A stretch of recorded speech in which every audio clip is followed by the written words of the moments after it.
Hormuz প্রণালী বা strait of Hormuz বিশ্বের সবচেয়ে গুরুত্বপূর্ণ সামুদ্রিক পথগুলোর একটি। এখানে মাইন বসানোর বিষয়টি সাধারণত সামরিক ও ভূ রাজনৈতিক কৌশলের অংশ হিসেবে দেখা হয়। বিশ্বের প্রায় 20% তেল এই প্রণালী দিয়ে যায়।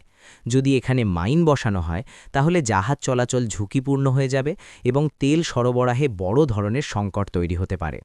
কোনো দেশ যেমন ইরান যদি মাইন বসায় তাহলে তা যুক্তরাষ্ট্র বা তার মিত্রদের ওপর চাপ সৃষ্টি করার একটি কৌশল হতে পারে। এতে তারা সামরিক বা রাজনৈতিক সুবিধা নিতে পারে। যুদ্ধের সময় মাইন বসানো হয় শত্রু নৌবাহিনীকে বাধা দেওয়ার জন্য। এটি একটি প্রতিরক্ষামূলক কৌশল যাতে শত্রুর জাহাজ সহজে প্রবেশ করতে না পারে। তেল পরিবহন ব্যাহত হলে বিশ্ববাজারে তেলের দাম বেড়ে যায়। এতে কিছু দেশ অর্থনৈতিকভাবে লাভবান হতে পারে, আবার অন্য দেশগুলো ক্ষতিগ্রস্ত হয়। এই ধরনের পদক্ষেপ বিশ্ব রাজনীতিতে বড় আলোড়ন সৃষ্টি করে, ফলে সংশ্লিষ্ট দেশটি আন্তর্জাতিক আলোচনার কেন্দ্রে চলে আসে। যদি কোনো দেশ আক্রমণের শিকার হয় বা নিষেধাজ্ঞার মুখে পড়ে, তাহলে প্রতিশোধ হিসেবে এমন পদক্ষেপ নিতে পারে।